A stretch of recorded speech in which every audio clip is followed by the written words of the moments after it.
That should be a routine in my mind. It should not just be something we set aside only one day for.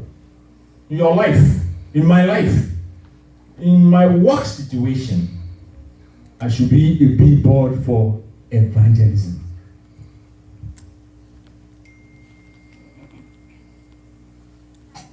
In another bad story, I was reading this young lady who, as reported by USA Today, who decided to call off her wedding.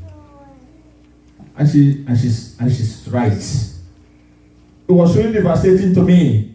I called everyone, canceled, apologized, cried, called vendors, cried some more. And then I started feeling really sick about just throwing away all the food I ordered for the reception. This lady had called off her wedding. A week ago, she called it off.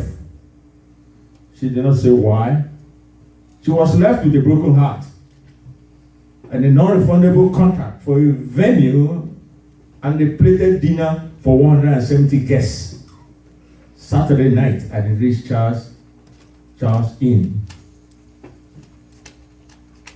The 25-year-old Purdue University pharmacy student had been planning her dream wedding for 2 years. 2 years.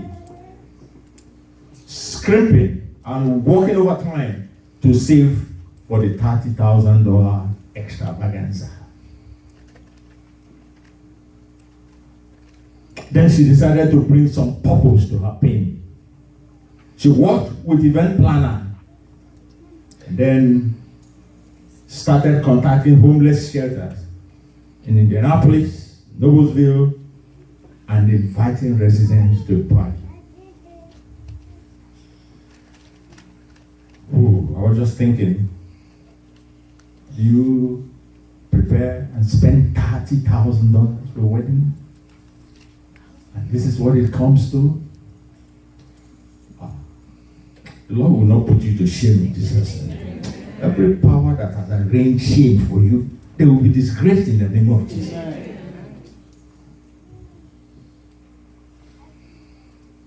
What is the relevance of this? It's where we are. Now, passage this morning, please. When you go home, study this Matthew 22. Just study it on your own. Go through it. It isn't even something we'll just do in a 30 minutes message. No. But I want to continue from where we stopped on evangelism, and thank God, now Sunday school. For the past sessions now, we have been talking about Christians participating in the political process. About Christians making their voice heard. And that's why I have these two passages tallied the way I have them.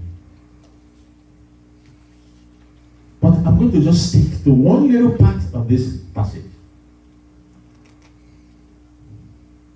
Christ has invited you. He invited so many people. God asked them, sent his son, Jesus himself. Come. He said, no. In fact, if you read the account in Luke, some say, oh, I have to bury somebody who died. Some say, I have my business to go to.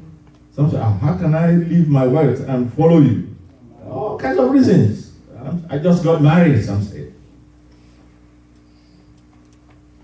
But this man threw the party open.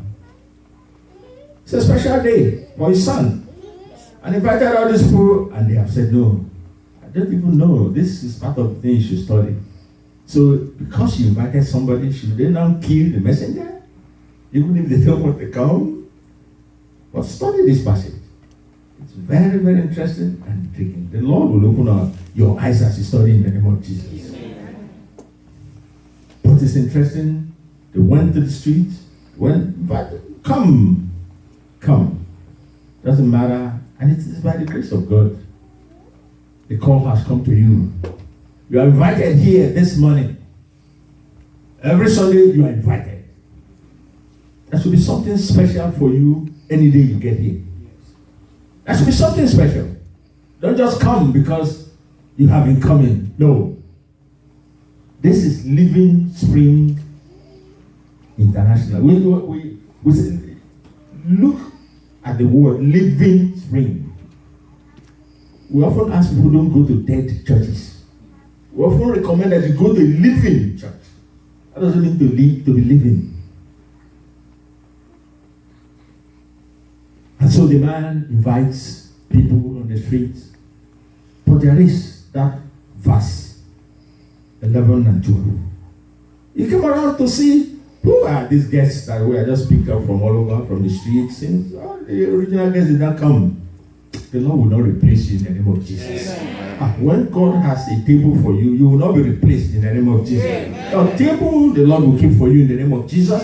The Lord will keep the table even for your children in the name of Jesus. It's a terrible thing to be replaced by the living God. To replace you. I was just thinking the other day about it. You know, the doctor that shot another doctor in New York. That doctor that was dead was not supposed to be there. She was substituting for somebody and just died. Is it? Just think of this kind of substitutional death. Death by substitution. Why do we come? We come to church to seek God's face. We come here because we want to talk to God. That's what David clearly states. Psalm 27 verse 4. Psalm 27 verse 4. Psalm 27 verse 4. Please note. He wants, David said he seeks after that he may dwell in the house of Jehovah all the days of his life, to behold the beauty of Jehovah and to inquire in his temple. One of the reasons why you are here now, as you have come today, it's not just that because you want to worship, but you also want to inquire of the Lord. Ask God. This is Living Church. There is a reason for every problem. There is. And there is a solution to every problem. There is a reason why there is a particular problem in your life, and there is a solution to that problem. For those people who are familiar with deliverance ministry, you will know this is emphasized all the time. Problems don't just fall down. Even when they come, they have a solution. What is David inquiring? What are you inquiring of the Lord? Your life issues. That's one of the reasons we come to church. Yes, God met Paul on the way, on the road, on the highway. God can meet you in your bathroom. God can meet you even while you are sleeping and ask you to wake up.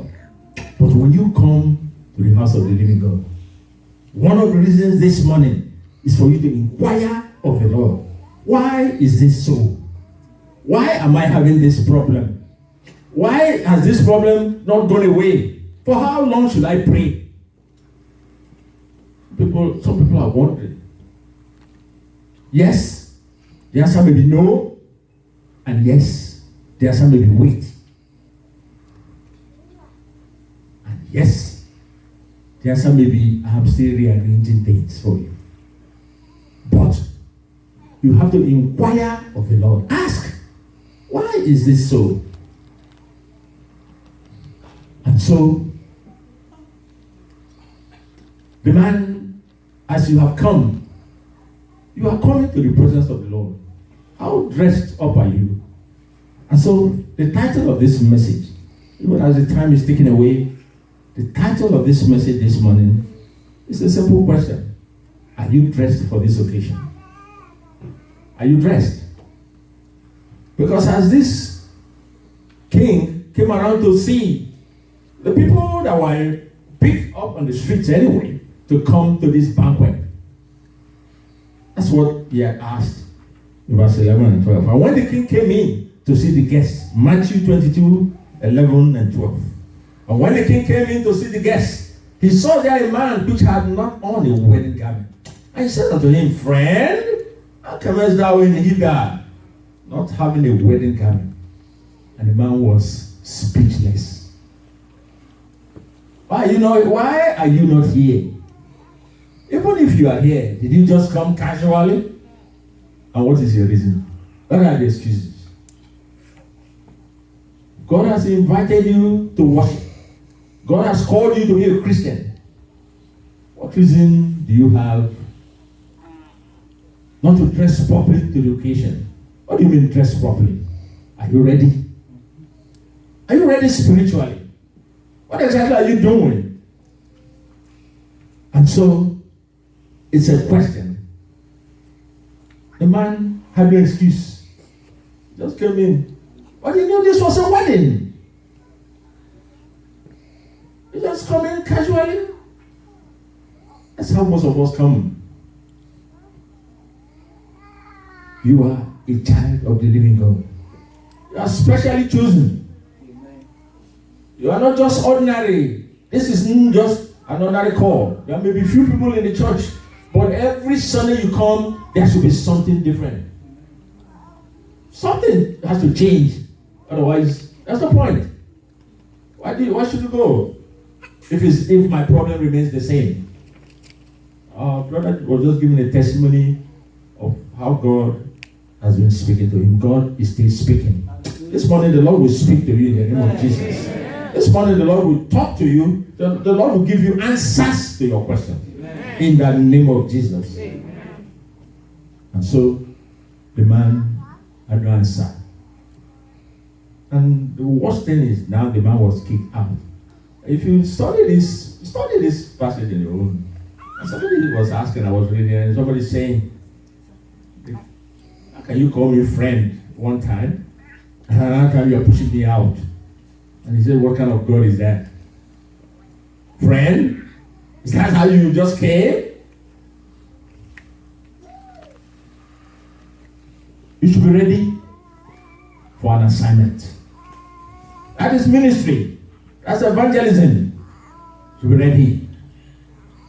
And so, I have just linked it to the other passage. Who is a battle axe? What is a battle axe? You are the one, anything really that you are going to use to carry out an assignment is your battle axe. Note the word battle. If God has to make you his battle axe as a Christian, you are the one now that should go and do his work. You have been designated to do his work. How can I recognize that you are the battle axe of God? How? Are you carrying that axe to hew people down? An axe has to be sharp. An axe should be able to cut down trees. An axe should be able to kill. An axe should be ready. An axe should not be rusty. If it's rusty, you can't do what it's supposed to do. The General Overseer Dr. Ibuye was sharing a very touching piece. I believe in one of the open heavens. He said there is something terrible about being called an ex-champion. Ex this, ex that. Ex-champion. He used to be like this many years ago. And what happened to him now? That is a terrible feeling when you are an ex-champion. Because a champion is a champion. And one of the challenges of a champion is to continue to be a champion. Because you cannot be a champion someday and now another day you are no longer a champion. It brings terrible memory. And even yourself, you begin to look, you look horrible. I said, but I used to be like this. But I didn't know that time. But now you're an ex. You will not be an ex-champion in the name of Jesus. That is why you need to continually connect with God, so you don't become an ex-champion. as you come, Lord will not make you an champion. Amen. In the name of Jesus. Amen. As I go to work, there is a billboard. I see. I think that advertisement is by St. Joseph's Hospital, one of the Pennsylvania hospital system. And that billboard says, when it's your emergency, it's our emergency. As a child of God, when it's your emergency, it's our emergency. It should not just be you. It should not just be, I have to worry about your emergency. Your emergency should be my emergency. That's what God mandates us to do.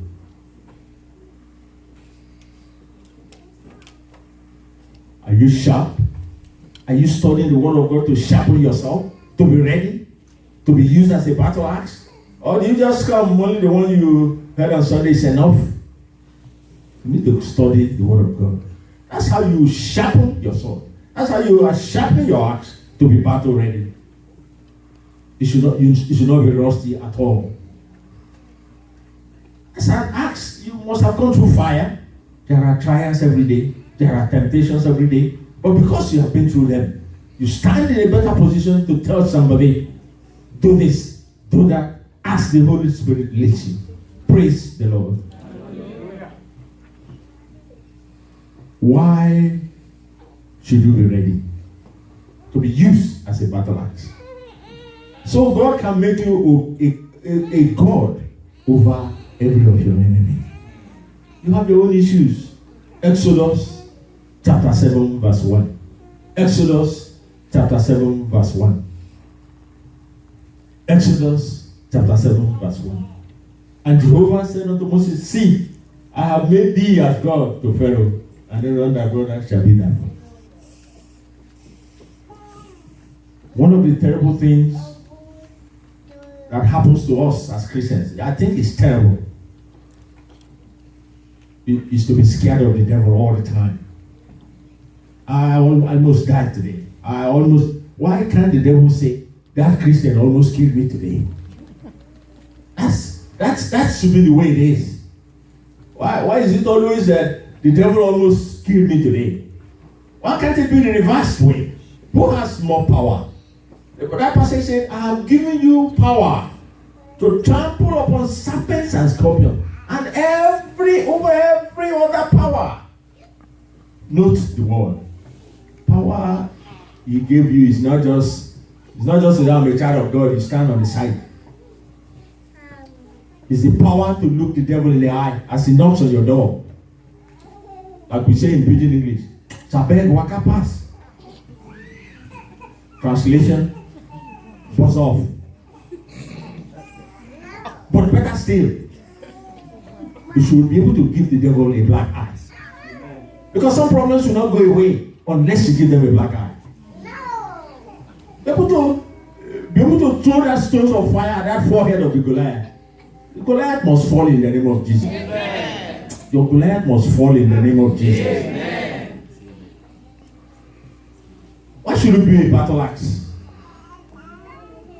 My wife and I, we were watching a program on Deadline. Was it last night? I don't know how many people saw that program.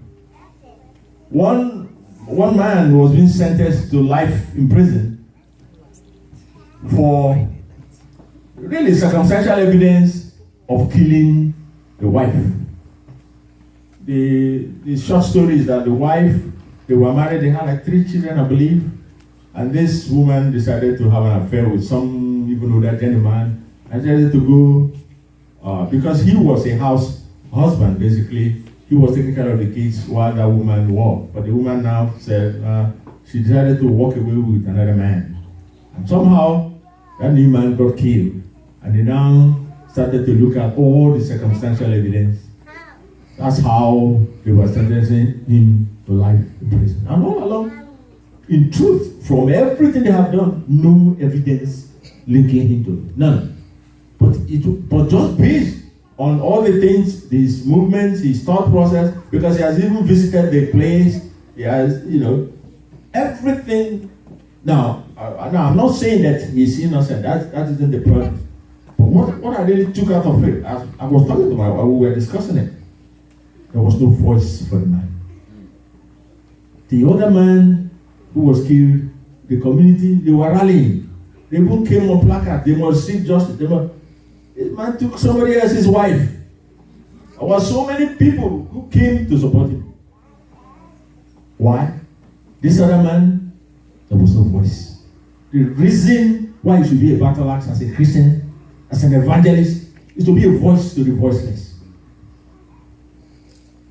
There are so many people whose voices have been drowned. You can make sure that voice is not drowned. May you have a voice for you. Amen. At the time of your need. Amen. May somebody speak on behalf of you. Amen. May there be a voice from heaven saying, Amen. Look at my daughter in favor. Amen. May there be a voice saying, look upon my son in favor. Amen. In the name of Jesus. Amen. It's a terrible thing not to have a voice to speak on your behalf.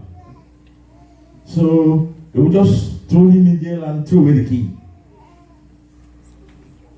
The voice, the voices. You remember the story of the blind Bartimaeus? He was yelling, thou son of David, thou son of David. But they asked him to keep quiet. The crowd, they drowned his voice. You can be yelling, but only God can throw in a voice for you. God can raise voices for you. Father, raise a voice for me. Lord, when I need a voice, Father, raise a voice for me. I don't know, Lord, where that voice will come from. Father, raise a voice for me. In the name of Jesus. Doesn't matter how. I don't know how many of you read the story about there was a girl that was being abducted. This happened a couple of years ago. The girl was being abducted somewhere in East Ethiopia or between Kenya and Ethiopia. I think they say it had to do with early childhood marriage. And they had actually kidnapped the girl. And then they tied up the girl in some wooded area. Then they covered the mouth of the girl. Maybe a girl 12 or 13 years old. And the girl was screaming, but she can't scream because her mouth was covered. But she was making an awful noise. And the two men were in the distance watching. I think they wanted to, I don't understand exactly why they would, because the girl was running away from them, but finally they caught up with her to tie her up. But because of the kind of sound that the girl was making, a huge male lion started approaching the spot. A big lion showed up. The lion looked at the girl because the girl now was in anguish. But these two men, as soon as they saw the lion, of course nobody would tell them that the game is up. The lion never touched that girl. The lion never touched. God can do the impossible. Yes, God can use anything in your life. Yes, even as you have come. It doesn't matter what is challenging you. It doesn't matter what has tied you down. It doesn't matter what you have been thinking. The Lord will make a way for you. Amen. The Lord will send a deliverer in time. In the name of Jesus. That's why we come. We come because we want answers. We come because we want solution. We are supposed to be in a living church. It's not come today, come tomorrow. There must be an answer. Like I said before, the answer may be wait. The answer may be slow down. But believe me, brethren, it is not what you think. I can pray. God, make me, promote me. You can pray. Make me a director. Make me a manager. But that's you praying. God, make me this. God, make me that. And God is saying, that's not what you need. What you really should pray, God, open my eyes. Because God can open your eyes to see opportunities that are even better. Yes, God can open your eyes to now own something that employs a manager. But because you are limited, because of your mindset, you are praying the wrong prayer. Sometimes you pray the wrong prayers. You know, the Bible, you know, Mary asked, say, you are going to bear his son. So how can this be? You know, that passage is a very interesting passage. Say, but the Holy Spirit will come upon you. So, If you were praying for if somebody had that prayer, Holy Spirit overshadow my life. Holy Spirit overshadow me. Holy Spirit overshadow me. What foolish prayer is he praying? But the Holy Spirit changed everything. This morning, for everyone who is asking, the Holy Spirit will overshadow you. Amen. For everyone who's any part of your body that's not functioning, the Holy Spirit will overshadow you. You know, the Bible says in the beginning was the Word. The Word was with God, and the Word was God. He created everything out of nothing. Who says God will not give you a new kidney? Who says God cannot give you a new heart? Who says God cannot repair your intestine? Who says God cannot repair your leg?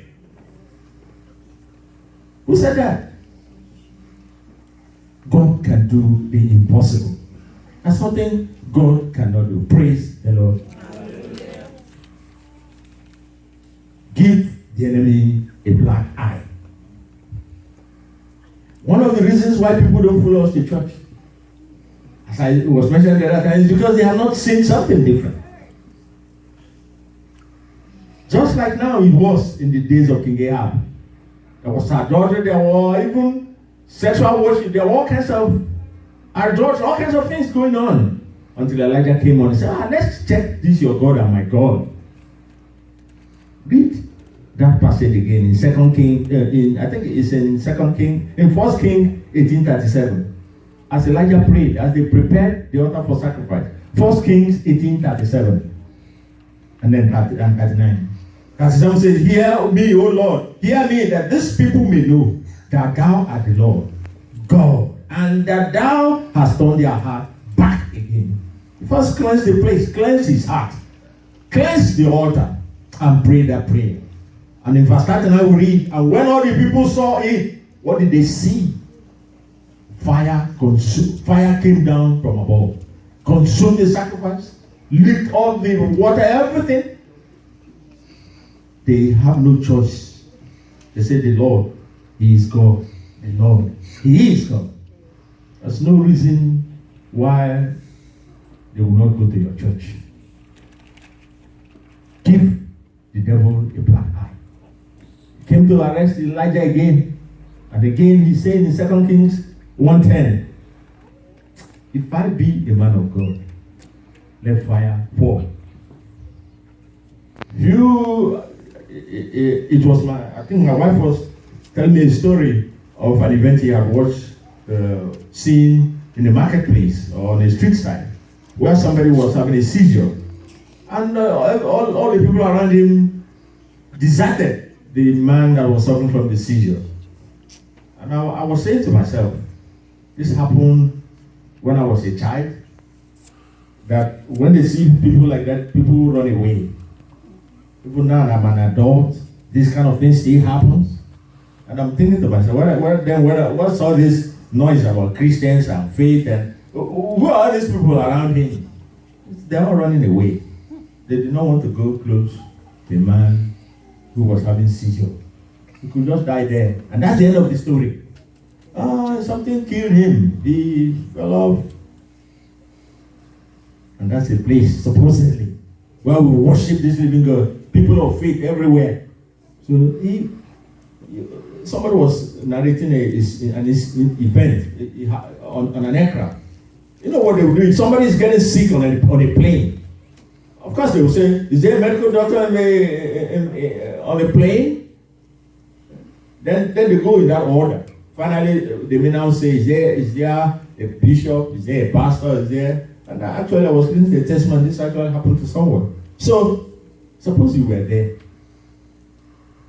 Will you be bold enough to say, yes, I'm a child of God, I'm here? Somebody is dying in an aircraft. Yes, this is when you should send out your faith on an errand. Will you, as a Christian, stand up and say, in the name of Jesus, every troubler of this man's Israel be destroyed in the name of Jesus? I mean, can somebody boldly step up and say, pilot, whoever it is, yes, there's no doctor on this aircraft. Yes, there's no nurse on this aircraft. Yeah, usually, the church people are called last, because that's a place of last. So instead of the other way. But it's okay. Is there Will you step up to say, by the power in the blood of Jesus, I command every habitation of cruelty in this man to cease? Will you rise up, Christian?